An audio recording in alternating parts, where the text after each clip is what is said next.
All right, I'm here with Luke today, and Luke is a chiropractor and been graduated how long now? 2 years. 2 years, yeah, just new, and well, relatively new. Luke's struggled for a long time with. You want to do a quick rundown? Yeah, I can do. I've had various aches and pains probably for the last 10 years. All started with a knee injury to my ACL, and then just struggled ever since. Pain everywhere. Nothing's ever gone right. And, of course, he's a chiropractor, and he's had lots of chiropractic treatment. What we need to do is be able to get to the bottom of his problems, even if they're fairly complex. So, you just got pains everywhere, right? Yeah. And because it's pains everywhere, it's very hard to say, well, this adjustment is going to solve that, or, how can you fix this with an adjustment? Well, obviously you can't, because he's tried that and the adjustments haven't fixed him. So we're going to try and work out today exactly what's wrong. I'm going to show you a strategy whereby you can identify what's wrong and how to fix it. All right, so if we're going to work out what's wrong with Luke, we need a strategy. And the strategy is going to be, we're going to look for the weakness, because the weakness is either causing his problems or the weakness is the result of his issue. So we're going to start with his left leg. We're going to get him to push out to the side as hard as he can. And he's a strong bloke. Push it out.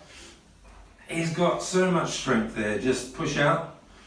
Pushes me away, pull in, and then lift up. So that left hip and leg is working as it should. Now, let's do the right one. Push it out to the side. This is totally different. When I engage that muscle, just leaning on it, he doesn't get stronger. With this one, when I engage it, he just pushes me away. He just overpowers me easily. Do it again.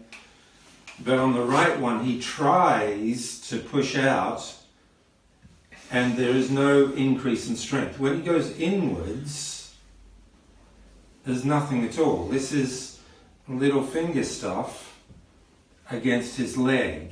It shouldn't be possible. Push it up that way. And again, there's no strength in this leg. The hip, let's try the knee. Bend your knee up and pull your toes to your bum. Nothing in the knee. And the foot, push your foot in. Now the foot is strong, push it out. So the foot isn't involved. This often happens. You get the axial muscles are different to the peripheral muscles. But in this case, knee and hip are just not working at all. So we've definitely got a problem in this area. Let's go up to his shoulders. And again, we've got no response, no strength at all. One finger against his shoulder power. And there is nothing there. And this makes life very difficult because we rely on our muscles to feed our nervous system, to control our nervous system, and that muscles are the expression of our life, really. When your muscles are this weak, life gets tough, doesn't it, Luke? Very tough. Yeah. Because you're not able to bring your nervous system and your muscle system to bear in tackling the forces of the world. I mean, health is the ability to withstand external forces. And when you're in this state, life gets tough because you're not able to deal with the forces, whether they're chemical, physical, or emotional. Life gets very difficult. So, we're now going to test his low back. We're going to pull him to the left and pull him to the right. There's no strength there either, and even in his neck. Lift your head up, push your head to your feet. Neck. So the only part of Luke that's working is his left hip and leg. This is the only thing. And it's good that this part is working because that gives me some clue that his nervous system is working. It's not pathological and it's not chemical. If it was everything, I'd be thinking more chemistry and nutritional problems.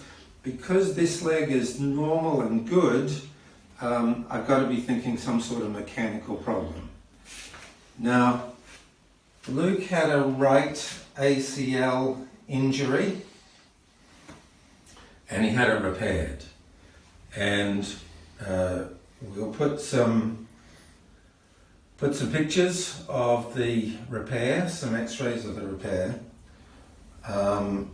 But I wanted to show you what happens when I change the neurological input from the pin that they used to repair his knee.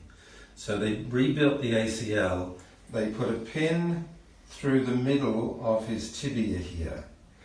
And I want to show you what happens when I squeeze into that pin, which just changes the periosteal innervation and gives a different message to his brain. And as we do that, push out, so we've got this weakness here. I'm going to take first finger, the top of the scar where that pin is, and I'm going to squeeze it.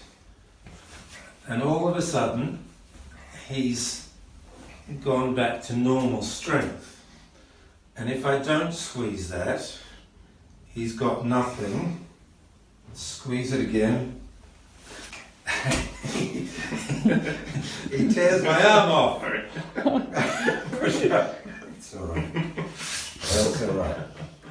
I've lost a few arms doing this. So now with the leg, push it out. So nothing. Push out. Nothing. Now push out. Bend your knee up and pull your foot to your bum. And pull your foot to your bum. Okay, so just pushing here is enough to bring his strength back. Let's do the left arm. Push it up. Unusual that this would knock out both arms and his entire spine, but it is what it is. Hold. Okay, push. Without the pressure, push out.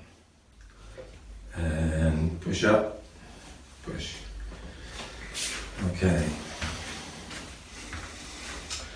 Let's try the back. Pull both, hold the table, drop your legs, pull both legs left. Nothing. Squeeze, pull. And that's normal strength. So, doesn't matter how many chiropractic adjustments he gets, there is nothing going to fix his health problems except getting rid of this metal pin here. And so that's what he's going to do. Incidentally, there is also on the x-ray a very slight bit of metal on the outside of his knee here where they took the ligament through his knee. And this also has to come out. If I hold that, push his arm up, it also works. But if I press anywhere else, nothing else helps. There is no other pressure on his bones or anywhere else that helps. But here, on the outside where there's a little bit of metal, and on the inside there, where there's metal, both of those bring all his strength back to normal. And that's what we're after doing. We're after bringing strength back to normal. And I don't know any way that anybody else would find this unless they were using quality muscle testing and the theory of afferentology, which is don't mess up your neurological inputs because that's going to mess up your output and therefore mess up your health. Okay, I also measured the strength of both of his legs using this dynamometer. So you can see measuring the weak leg here. So these were the measurements. You can see that the blue line is the left value, which was 8.47 kilograms average, and the right is the red line, the red dotted line, 5.1 kilograms average. And this is the peak force reading, 11.21 on the left as opposed to 6.26 kilograms on the right. So 56% difference, virtually half the strength in his right leg compared to his left. All right, that's it today.